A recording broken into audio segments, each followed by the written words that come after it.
Welcome, warriors and wanderers. We are breaking down the business world, exploring the world of gaming, and strategizing our way through new ideas and perspectives. This is the Red Katana Podcast. Yeah.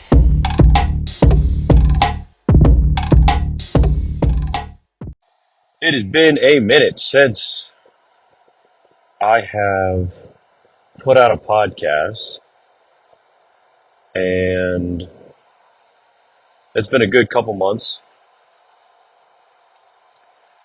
And I've been thinking a lot about making sure that I'm kind of staying consistent. And I love the fact that I was able to put out, I believe, 7 episodes for Red Katana's podcast. And very blessed to have the experience of even starting a podcast. So wanted to make sure that I was still being consistent, and I'm going to be releasing new episodes for the Red Katana's podcast. Talking about a bunch of different things. Primarily, again, it's going to be focused on business life lessons and kind of just the direction of where my head's kind of at. So more or less, this podcast for the time being is just going to be an audio documentary about the thoughts in my head. So strap in. It's going to be a fun ride. Currently, I'm going to go check out some land, figuring out some new business moves, and trying to make sure that I'm focusing on the most important thing and ensuring that I am paying it forward as much as possible, but also making sure that I'm not decreasing in my value. Yeah, so I don't necessarily have a ton of notes for this. I'm literally driving, I think, 2 hours. Hold on. Let's see. Hour 45. So almost 2 hours. So it's currently 9 a.m.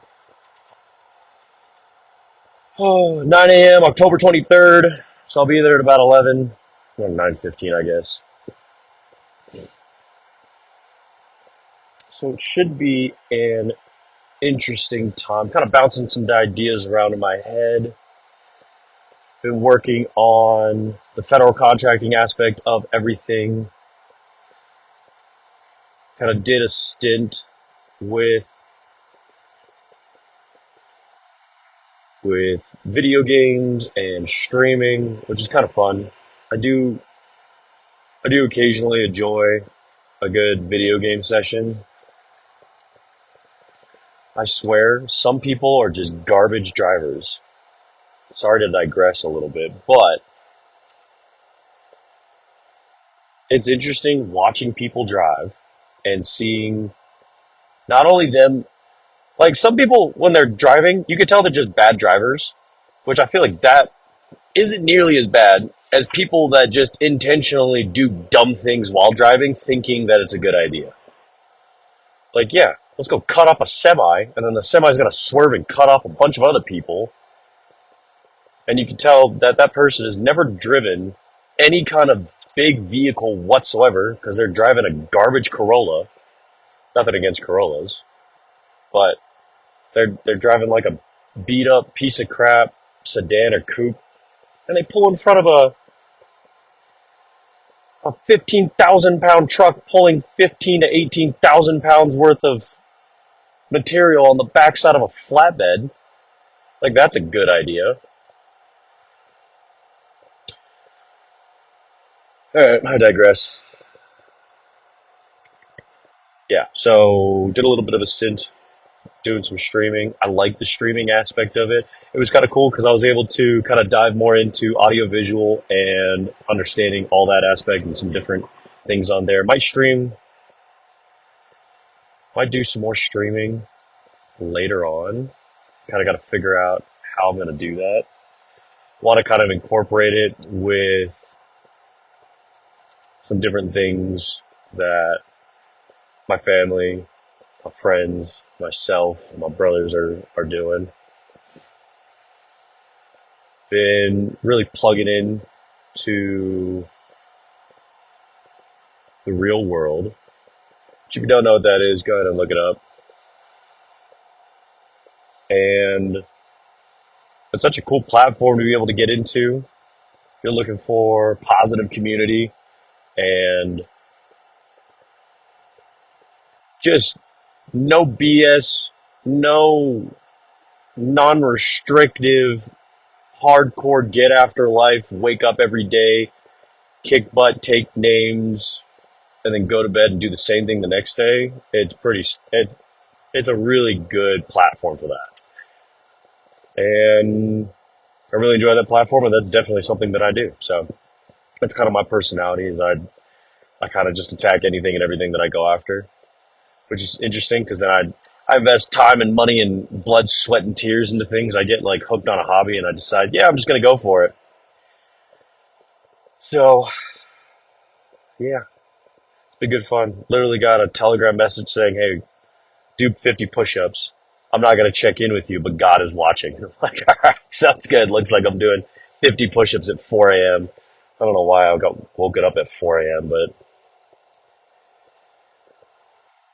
it is a good time. Let's see. I'm probably just going to name this episode Thoughts of King's Work, because that is, yeah, I'm probably just going to take on that pseudonym. Pseudonym? I think that's the right word. I have a dictionary app on my phone that I get new words pop up so I can increase my vocabulary.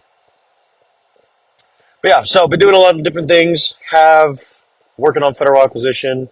It's a interesting realm to be in because it is extremely abnormal. It's pretty dang unique.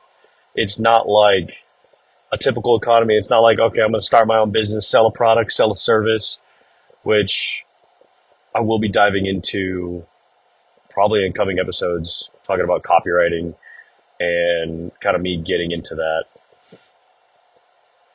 But not this episode. But yeah, federal acquisition is not like you have a startup, you create a service, create a product, market it, sell it, increase customer satisfaction, working with customers, dealing with the issues, what have you, dealing with money coming in, making sure taxes are taken care of, kind of the whole 9 yards. You have to do all of those things. So someone's getting pulled over. You have to do some of those things, but the marketing is unique in the fact that federal acquisition, and I don't recall if I've brought this up in other episodes, but in the military world, our government contracts and doing any kind of things with the federal government of the United States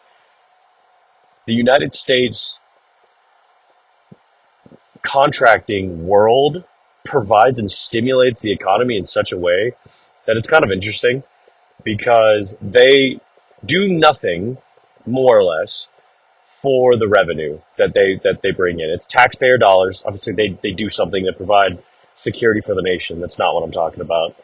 What I'm kind of alluding to is that they don't have to do. It's not a one for one.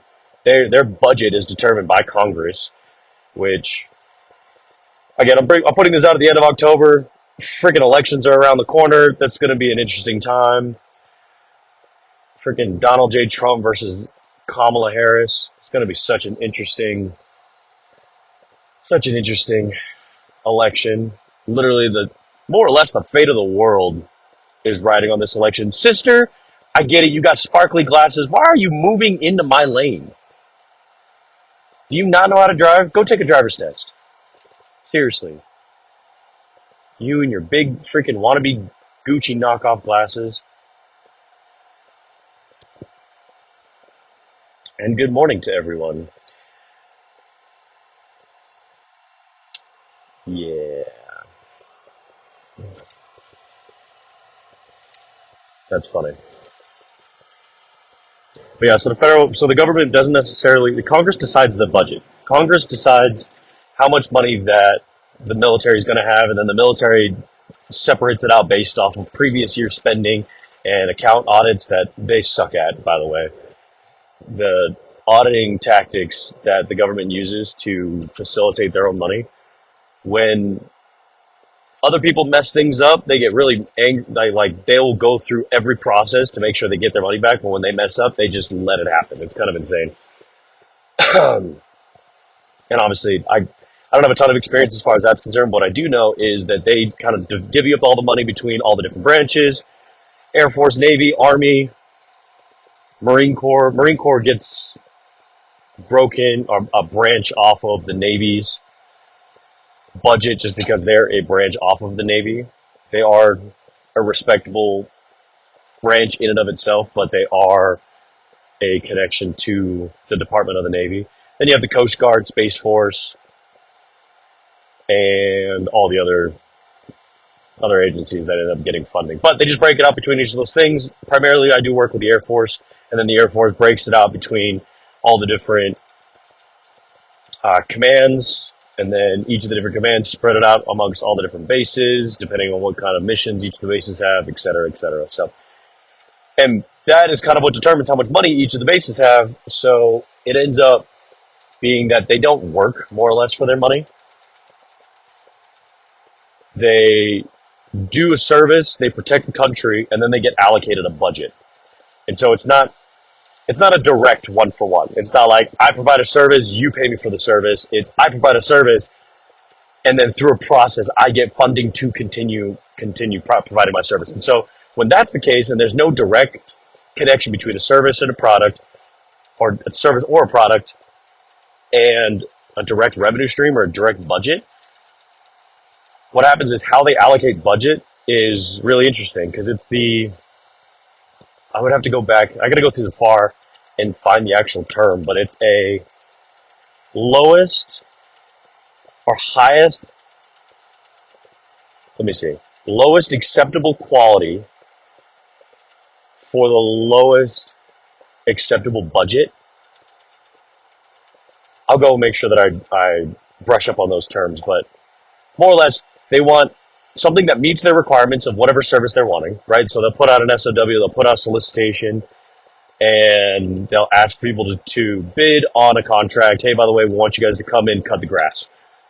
And and they'll give different line items, different requirements. They'll say, I want you to cut the grass at this length. I want you to do it this many times in a month or a week.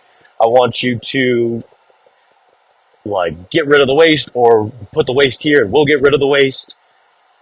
And that's the contract. So whatever meets that requirement for the lowest acceptable price, that matches the market at which that contract has been let to someone else beforehand.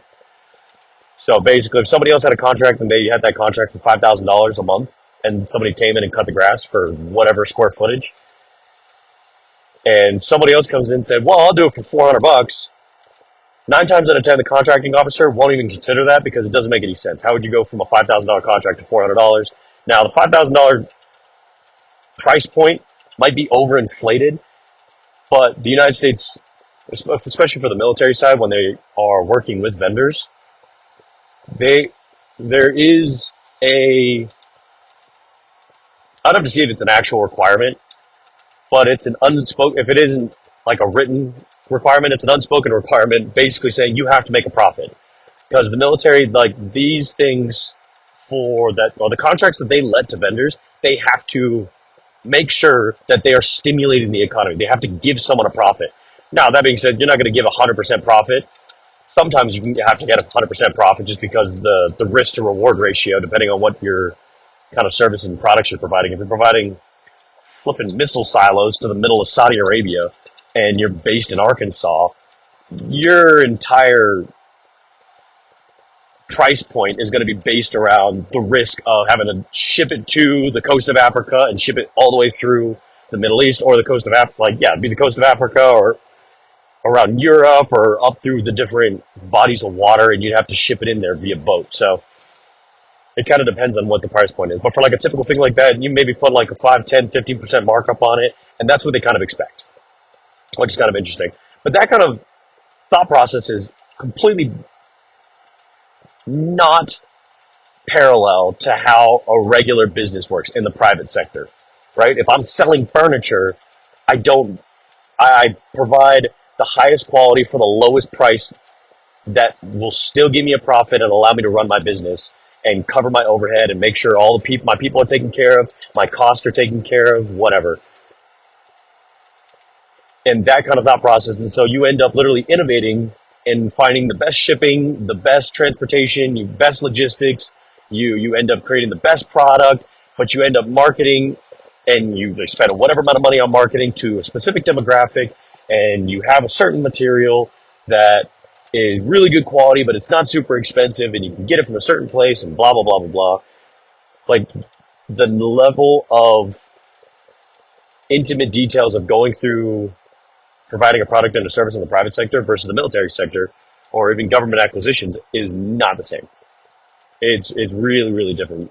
Now, what my dad and I do is we focus on providing the best possible quality, because at the end of the day, when you don't necessarily have, like, they have a limited budget, so obviously they want the best bang for their buck. But when it's not necessarily dependent on the amount of work that they put in, their quote unquote budget, it's when we market, it's really, really tied into a very, very good relationship building aspect of it. We want to find the best quality. We want to show face. We want to make sure that we're taking care of our people. We want to make sure we're taking care of the end user. We want to make sure we're taking care of the contracting office and providing as much value as we possibly can. So that way, when they think, oh, this company is coming in and they want to do the work, I've worked with them before. They're fantastic. Yes, we want them. Oh, they made a mistake. Okay, sounds good. How are they going to rectify the mistake? Let's bring it up to them. Wow, we brought up the mistake and they came in and they took care of it. They made sure it was all fixed. It was like, if something was broken, we fixed it. If there was a problem logistically, we handled it. If there was if there was any confusion about the paperwork, they clarified it. They took care of it. They rewrote it. They made it so it was easier to work with. So we do a lot of different work to make sure the end user feels like they're absolutely being taken care of. So, yeah. So the difference in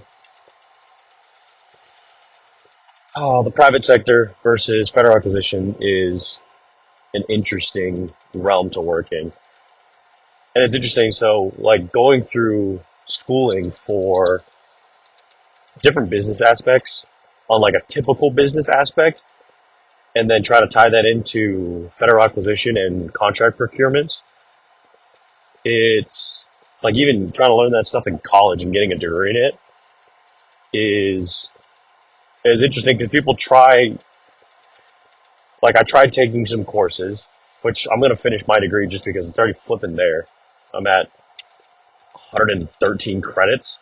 And then the college that I was going to online decided to take away the area of focus and say, yeah, the next closest thing you have is a year and a half out. I'm like, no, you guys are dumb. I'm not doing that. So I'll end up finishing that. But basically, their contract procurement and federal acquisition classes were based off of the FAR, which is the Federal Acquisition Regulations. Essentially, it's a 1,900 to 2,000 page document, which basically states that the government's never liable, the vendor's always liable, but they will pay for services in XYZ type of way. So, but they tried taking everything out of the FAR verbatim, word for word, and like, they have to follow it in general, but like maybe like 50 to 60% of how I've dealt with contracting officers is just by sheer precedent, like what they've done before, and this is how they're going to do it now. And it kind of slightly janks the FAR a little bit. It never goes directly against the FAR. Obviously, you got to keep it legal, but Like if it's easier just to kind of bypass one piece of paperwork, they're going to do that. And so when people are trying to teach, like, yes, this is exactly the timeline of everybody that every contracting officer will ever do this, I'm like, you guys are full of it. You guys have no idea what you're talking about. You've never run a contract for any kind of agency anywhere. And you guys are just pulling words out of a book and thinking you're smart, which is one of the reasons why I have an issue with public education, because just reading words out of a textbook doesn't necessarily give you any kind of benefit. Like knowledge and then real world application, learning something and then immediately applying it is significantly better at your mind understanding a situation and a concept and learning from it. Way better than just reading it. So that's a good, dang, I said the word trying to get rid of that. Trying to get rid of that habit. Or stupid filler words. But that's the little tidbit for the day is action surpasses everything. Knowledge, applicable knowledge without application doesn't mean anything. Any kind of knowledge without application doesn't mean anything. So if you're looking at doing something, what the flip is making this noise? My passenger seat is bouncing all over the place. So yeah, that's better acquisition, doing that, and dealing with all the ramifications of that. Gotten pretty good, still running some good projects, dealing with some pretty good people. Obviously there's some frustrations, and dealing with people is always a dynamic and fluid situation, but it's always more rewarding to figure out how to deal with people. You have to deal with people. It's a requirement in life. You will always have to deal with good people, dumb people, and the better you are at dealing with people, the more elevated that you can make your life. So doing that, raising children, doing my very best and making sure that I'm the best version of everything that I'm attempting at, getting better every single day, working out every single day. Lost I think since February, March, April, when I last released my last episode in probably March or April. And so since then I've lost probably 30, 40 pounds. Carnivore diet's pretty sweet. It's a little bit of a restrictive diet. And I think, and carbs and sugar create an interesting addictive set of habits of like, oh, I like the taste of this, I want that. More times than not, it's your body craving a nutrient, and so you just got to curb that desire and eat something that satisfies and fulfills your body's desire for that nourishment. And sometimes you just got to will yourself out of eating garbage, eating processed crap. So right now, primarily my diet is dehydrated meat. I like jerky and like beef sticks. Typically try to stay away from anything with sugar inside of it because it's freaking pointless. I don't understand why sugar is such a fad. Like it tastes fine, but it doesn't give me any kind of satisfaction whatsoever. So it's a little annoying that it's in everything. I literally have to go search out for beef sticks and jerky and dehydrated meat that have nothing in it. So, but yeah, primary diet is that. Crap ton of water, sparkling water, creatine monohydrate. Typically I got a lot of caffeine that flows through my system. And then I eat beef, steak, eggs. I will eat rice, and occasionally I'll eat rice, occasionally I'll eat bread, pasta, that kind of stuff. Again, I stay away from processed stuff for the most part. And one of the primary reasons why I'm doing that is because I'm down to 200 and I think the lowest I've been. Like I fluctuate between typically like 215, 214, and 219. So I got about a 4 and 5 pound range. So I'm trying to decrease my weight to about 205. But I also want to make sure that I'm staying as strong as possible. So I can still bench 3 plates. I can still squat 3.5, 4 plates. I can still deadlift 4.5, 5 plates. Just for the major compound lifts. Make sure I'm still in the 1,000 pound club between maxing out each of those compound lifts. I'm trying to stay strong and lose weight. Freaking stupid. It's not simple to do that. You have to consistently be paying attention to what you're eating, not only to lose weight, to make sure you optimize muscle growth and all that good stuff. Taking your nutrients, taking your vitamins. I take a decent amount of supplements. I gotta buy and try some Fire Blood. It's a supplement from, I don't even know what he calls his supplement line, but I gotta try some Fire Blood for optimizing my nutritional health. Let's see. So that's that. Trying to get lean, trying to get strong, or trying to stay strong. I'm not necessarily weak.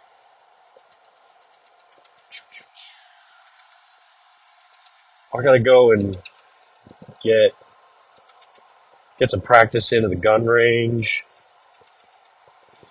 Looking at buying a motorcycle, but have been curbing that desire just because, no, I'm not interested in dying. Whoa, they're putting up a building over there. I'm not interested in dying from stupid people being on the road. Like this dumb little Mazda 5.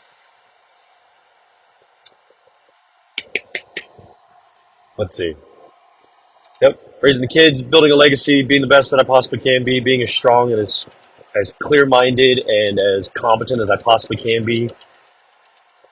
Getting some good reading time in. Going to be going and finishing up a degree here in the next couple, maybe the next like 6 months to a year.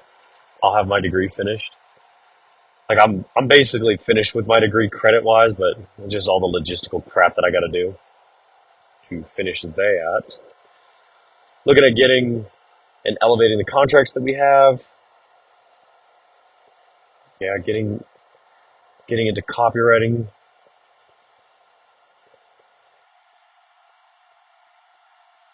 Wanted to get in and be more consistent with the podcast. Getting into golf, basketball, getting active that way. Met some really good people. Working on building relationships. And understanding that just because you love someone doesn't mean that you have to keep them active in your life, which is kind of a tough thing to do because I know some people that I love dearly and I want them in life, I want them to eat, but I just, at this point, and even though it sounds more or less harsh to say, as much as I want them to eat, I can't have them eating at my table for the time being. Maybe at some point in the future. So, life is a lot of hard love, and you got to kind of limit your circle a little bit. But yeah, so doing that, getting good, getting strong, getting fast, getting smart, getting competent, staying competent. Brother just had his son, his first son. I kept telling him that because he doesn't have a son, that maybe it's because his testosterone levels are too low, which is funny to me. It might not be funny to other people, but I think it's funny. And so if you don't think it's funny, then it's okay to be wrong. Let's see, what kind of value do I need to be adding on this? It's an interesting thing to kind of have a conversation that I'm going to be putting out for people. It's an interesting concept because I like the fact that it forces me to consciously be aware of what I'm talking about instead of just spewing random nonsense at the mouth, right? Because I feel like a lot of people believe that because they have the ability to open their mouths that they have something intelligent to say, which is not the case. And I do believe that I have maybe not a ton of value to add to people, but I do a decent amount of work on myself, and I found a decent level of success in business and in relationships. And like, I'm not in a relationship, as far as like a girlfriend or a wife. So that's not what I was talking about. But like being in relationship with family, relationship with friends, building relationships, and ensuring that I'm being as valuable and beneficial to other people as I possibly can be. Because I believe wholeheartedly that a man's value is based off of what he can provide and what kind of protection he can provide and the provision that he can give to other people. I'm not even a strong believer in that. I know that to be true because any man that decides that he's not going to provide any value or no protection and be weak and be, I'm not, I don't want to necessarily be mean, but any man that decides that he's going to accept being pathetic is a liability to the world and is a liability to himself and a liability to the people that he cares about. It's extremely, extremely important to make yourself as strong and as smart and as competent and as scary as possible to the entire world, and then be as in control as you possibly can be. Because that is a defining characteristic of a great man. Not because being scary is the point, not because being strong is the point, not because being better and smarter than other people or more competent than other people is the point, but it's because then at that point, when you're as strong, as smart, as competent as you possibly can be, only then can you add value as a man. Nobody wants a weak, scrawny, tiny, stupid boy helping them in life, right? I feel like I would be doing my children an incredible disservice if I was a fat, pudgy, moronic, stupid man. Which at that point, if I'm that and I'm dumb and I'm obese and overweight, at that point I'm not even a man, I'm a boy. Because I eat too much, I would overindulge in whatever. And if I'm too skinny, that means that I'm not putting in enough work to pay attention to my diet and gain muscle and stuff like that. But that being said, I'm not discounting all the medical conditions that are out there. Obviously, if you're losing weight for whatever reason and you can't keep it on because you're doing specific things like getting chemotherapy, like you're going to lose weight. You're like zapping nutrients with radiation. I'm not saying that that's the point. Okay, I'm talking about for just anybody that is just working through life and deciding that, no, I'm just not going to work hard today. I'm not going to get up, try my very best, be as good as I possibly can be, and be great for the people that I care about. And then they go to bed. Anybody that's just doing that, I feel like they're doing a great disservice to the people they care about. I think it was Conor McGregor, and this might be a completely misquoted thing, but I'm pretty sure Conor McGregor said this, but no, he did. He said it in an interview. And I'm paraphrasing, of course. But he said that anytime... Ooh, I'd have to go find the quote. I think it's anytime that he doesn't try his very best, that it's like he's letting down the people that he cares about the most that look up to him. It's like if you have a bunch of people if you have people that love you, if you have a girlfriend, if you have a wife, or if you're a woman, if you have a husband, if you have a boyfriend, a fiance, if you have children, if you have parents, if you have brothers, if you have friends, and if you don't have any of those things, reach out to me on Instagram because I'll be your friend. That's a little sad, but I'm 99% sure every single person has one of those things: a brother, a friend, a parent, significant other, children, what have you. If you love them and they love you, and you are not trying your very best, you are essentially just letting them down.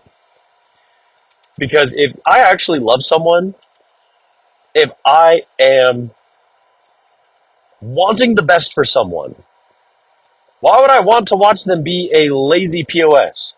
Why would I want them to be a dumb son of a gun? Why? It doesn't benefit them. And I can see that from an outside perspective looking in. So if you switch that perspective and look at it like you actually give a rip about yourself, and even doing it for yourself, even if you have no friends and no family, even if you're doing it just for yourself, you need to be your own best freaking advocate. You need to be your own best friend. You need to love yourself more than anybody else can love you, because only at that point can you actually provide anything to anyone else. Because how the heck are you supposed to love other people and and care about someone or claim to care about someone if you don't even love and care about yourself? So that was a random tangent, and those are the feelings of King's work. That's not even the feelings of King's work. That is, oh, I don't know if I want to say wisdom, because I feel like, I feel like it's somewhat arrogant, but I've been called worse things before. So that's the wisdom of King's work. This truck is going incredibly slow. I don't know how you're in the HOV lane and going 10 miles an hour under the speed limit. What do you do? Oh, you guys are talking. All right, you guys are just cruising. That's fine. Whatever, dude. You go on. You cruise. You red Ford F-150. I like it. Got a nice truck, dude. So yeah. And I believe all those things, and I work like hell to actively make sure that I am embodying those things as best as I possibly can.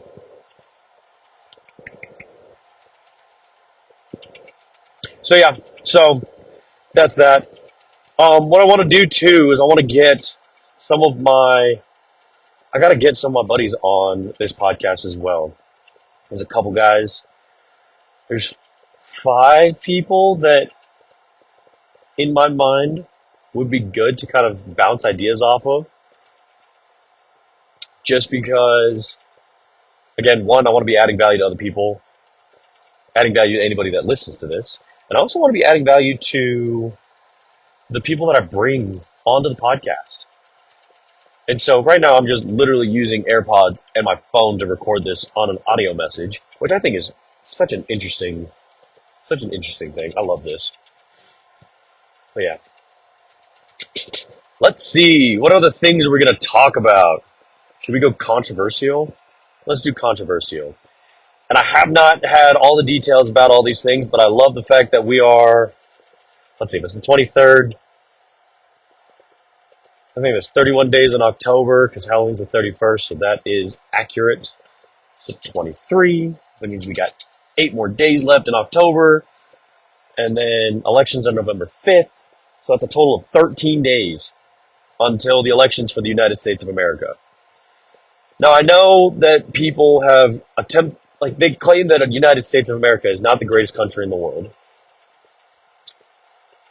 But I do believe that the United States has absolutely the best potential in the entirety of the world. Like, obviously, there are all the countries that have a few things that are better for certain people of certain demographics, right?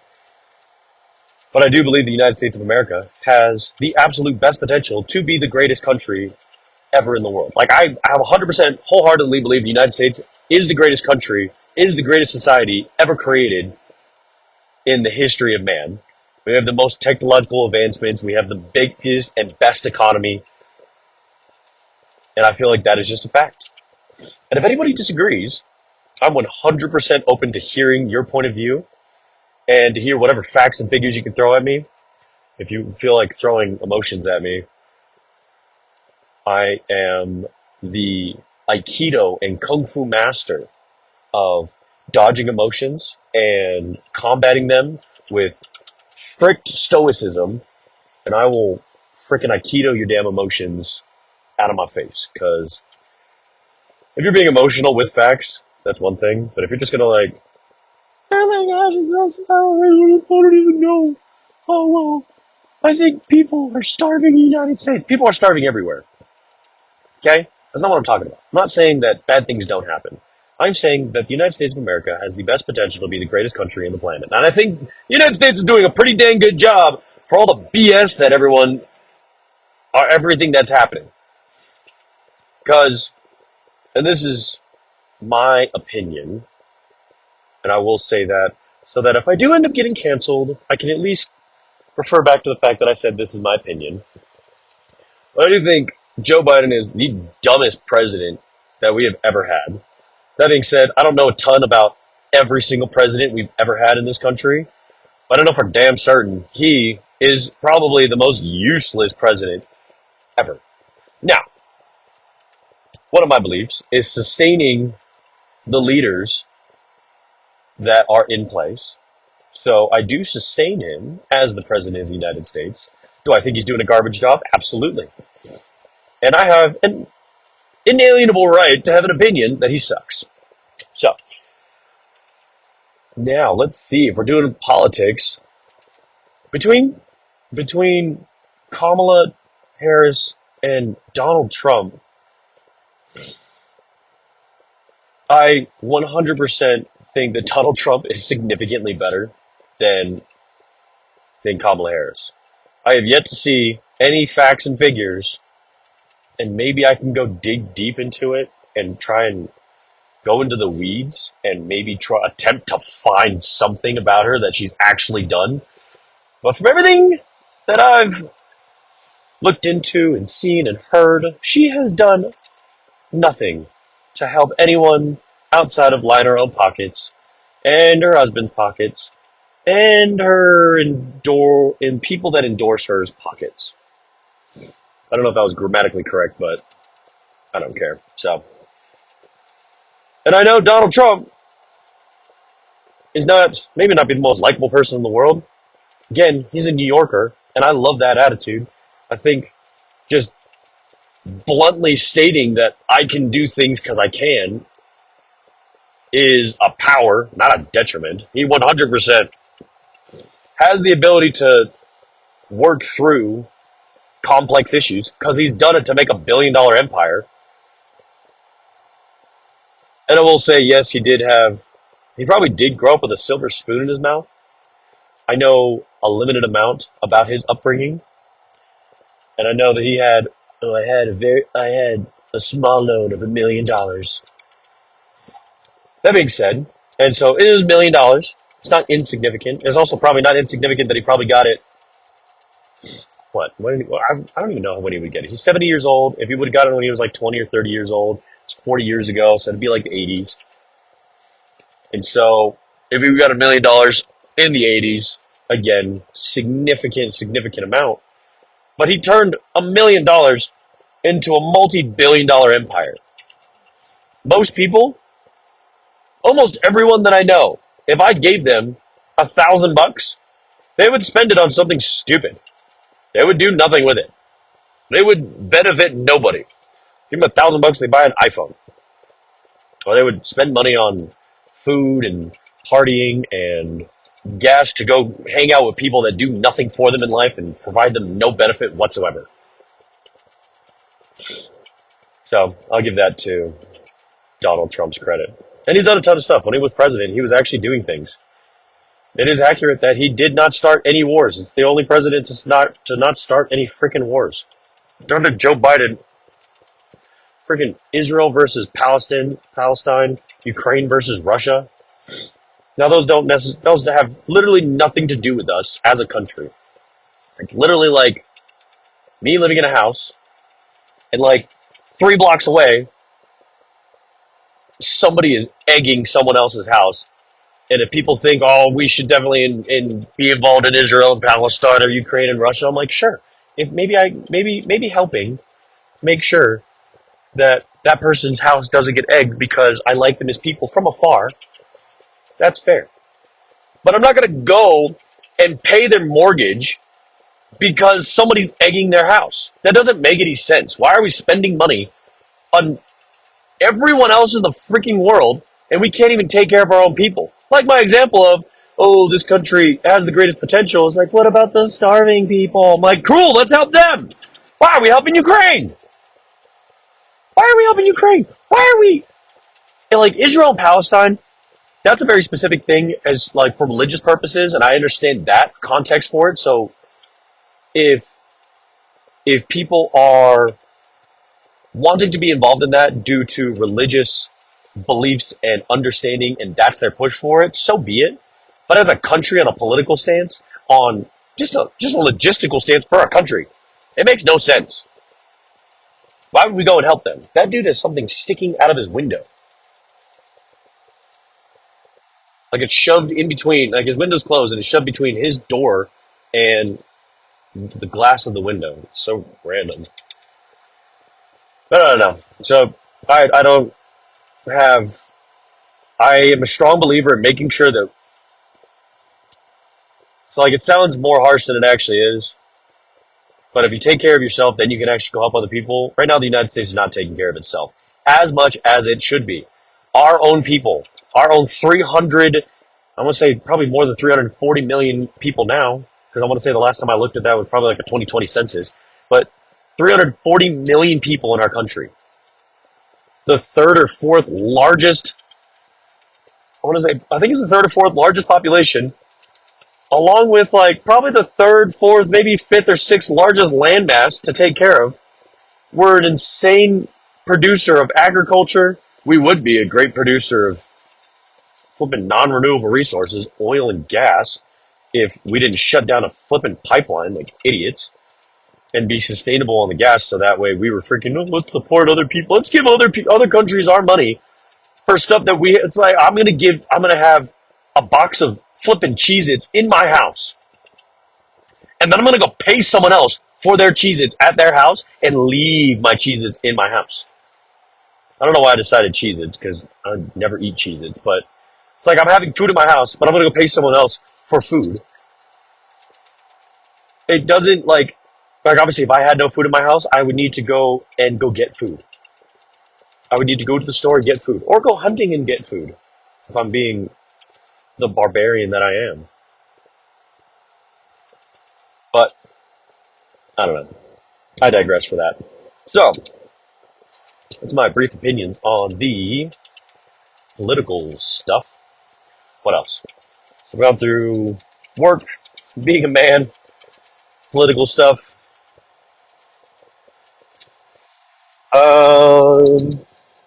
If I'm just like stating opinions, I might as well state opinions about my belief in raising children. Don't negotiate with your damn kids. It doesn't make any sense. If you have children, the word children is that word for a reason. People that think, oh, but I want to make sure my child feels like he's validated. Why would I validate a 3-year-old? If they're 3 years into being in this world. Why would I validate a 3-year-old? I have a 3-year-old.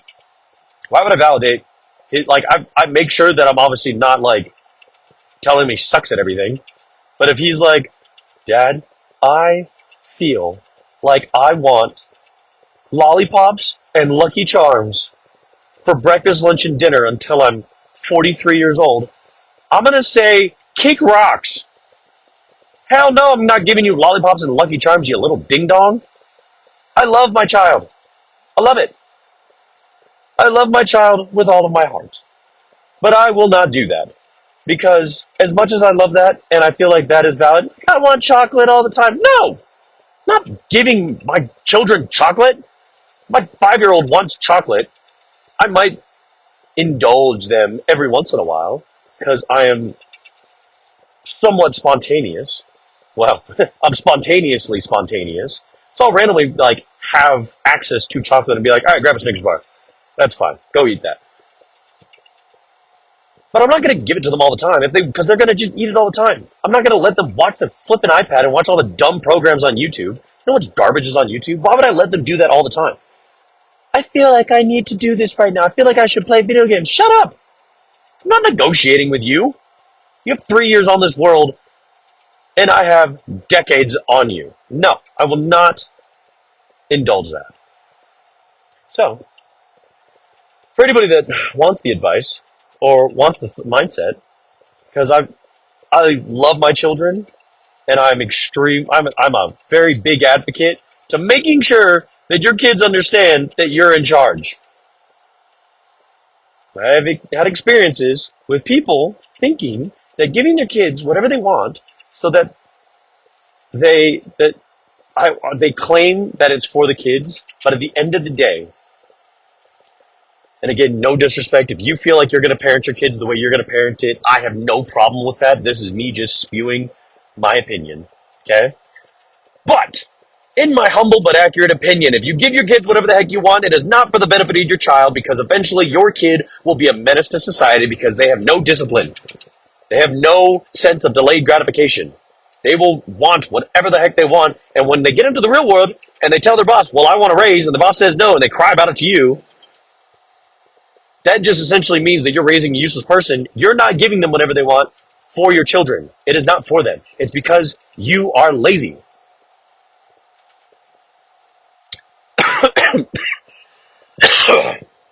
Excuse me. And again, anybody that's a parent out there and that is actively trying their very, very best, I give you props and I appreciate you. And you're doing God's work because you are raising children. And this is just my opinion. But the only time that I would ever just let my kid do whatever they want, either of my children, is if I was just too lazy to deal with the ramifications. I'm too lazy to deal with their whining, which I am never too lazy to deal with their whining. I will deal with their whining all the time. That being said, the way that I deal with their whining is very quick, very swift, is telling them to shut it. I don't let them whine about things. Nobody has ever benefited from whining like a little turd. Nobody. Whining does not do anything. And why would I let them do that? Whining is a flippin' horrible habit to get into. It will corrode your mind. If you complain and you whine, you are literally doing yourself a disservice. Why would I let my children do a disservice to themselves? It's like them hitting themselves in the foot with a hammer. I'm not going to let them do that. I'm not going to let them hit their mind with whining. So that's my opinion as far as that is concerned. Oh no! Oh, I missed my turn. Oops. Oh, because I'm going that way. Got it. Okay, I see. All right, well, I just added 10 minutes onto my time. So that is Kingsworth's humble but accurate opinion. That's actually what I'm calling it. Not wisdom. Humble but accurate opinion. Which I am always open to being told that I'm wrong and to analyzing new information to determine whether I am wrong or not. So, let's see. What else? What else? What else? What else? What else? Since I'm driving, let's talk about cars. The United States makes garbage sedans and coupes. Camaros and Mustangs, not the best cars. Can't stress that enough. The Dodge Viper was kind of sweet, but still, there's so many problems. Ford made coupes and sedans and supercars significantly better. The United States makes significantly better trucks and diesel engines and any big heavy machinery. The United States surpasses everyone in that. That is a fact. So, mountains are beautiful. The beach is nice. Oh, yes. I actually have to travel to. Well, no, I'm not gonna say that. I gotta keep some anonymity on here because I don't need everyone knowing. I don't need everyone knowing my business. So every once in a while, actually, I'll say it like this. Every once in a while, I do have to strategically and logistically analyze whether I'm going to be the one that goes out into the field and accomplishes some work, which I do love and appreciate doing. I have no problem getting my hands dirty.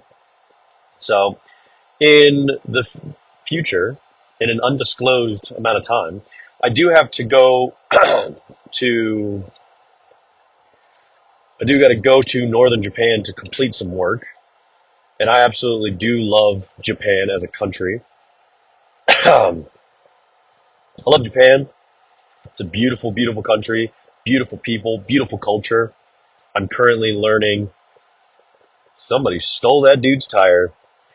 I am currently working on learning Japanese because I like expanding my mind. And the Japanese language and the Japanese culture is so cool. And I go there all the time.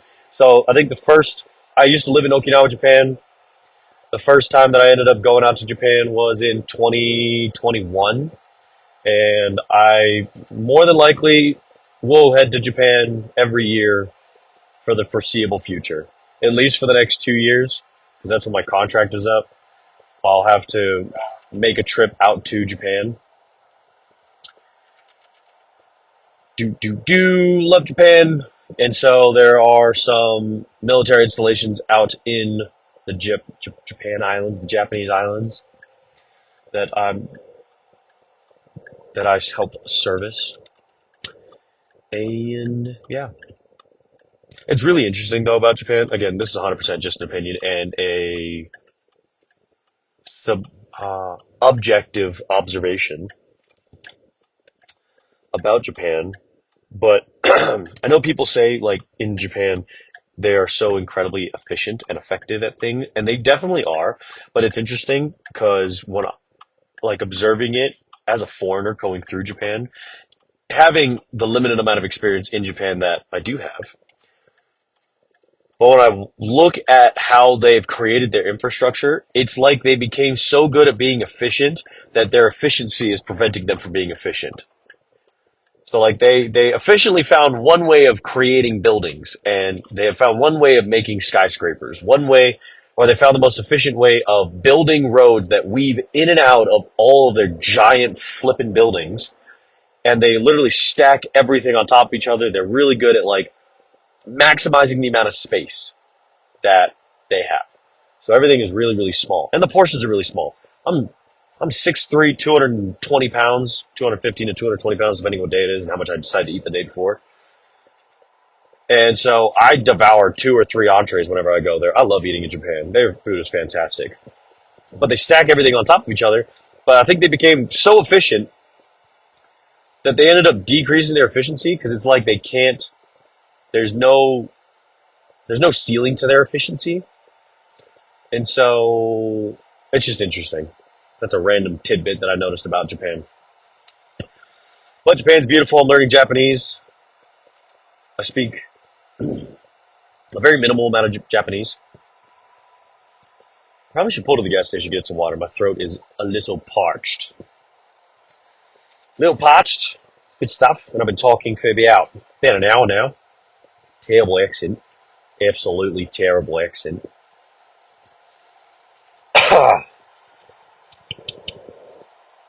Yeah. So, learning Japanese.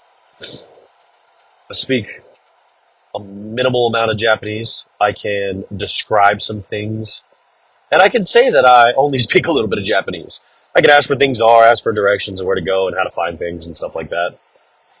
But I'm working on becoming better. My goal with that is to become very fluent in Japanese. So that way I can have constant communication in Japanese and also like be able to read and write it. Dude, why are you going this slow? You're going 55 miles an hour. It's a freaking interstate at 75 miles an hour. That's one of the benefits of the United States, though, is our speed limits are faster than almost everyone's. Everywhere. Except for Germany. The Autobahn, you can go as fast as you want. Which I've never driven on it, and I will one of these days. Maybe, actually, I might be going to Italy as well at some point in the future. At an undisclosed time. So that people can't let everyone know my next step. So, about 58 minutes and 23 seconds worth of me talking at people, talking at you guys. Appreciate anybody that decides to end up listening to this. I appreciate the opportunity to speak on things that I find valuable and important. This is the Red Katanas podcast. Definitely tune in. My thought at this moment, and this could change because I can change whatever the heck I feel like. Which way am I going? Towards Ephraim and Pleasant? Dude, I don't know. Okay, I think I'm going this way. Because I can change whatever I feel like doing at any given moment. I am thinking about doing this weekly. And maybe I probably won't do a video side of everything. Probably just make it audio. I will more than likely have a transcript up on all the major streaming platforms because I still have this. This is, again, being streamed on Spotify, YouTube, Apple Podcasts, iHeartRadio, and there's a couple others that I will make sure that this is streaming on. They automatically get uploaded and streamed to. So it's on all major streaming platforms. And if you guys have anything you guys want to talk about, anything you guys want to hear about, anybody that I should be talking to, again, really small podcast, just starting out. I want to get to, my goal for this podcast is I want to get to 200 episodes. I think this is going to be episode number 8. I want to get to 200 episodes. I want to kind of isolate a specific niche that I want to kind of dive into, or just interview a ton of people and just pick people's brains. Ooh, actually 6, 7 people that I actually have in mind. So kind of pick people's mindsets, pick people's brains, making sure that I want to understand people more. I want to be better at working with people. So that's with that. Much love. Own your life. And God bless to everyone out there.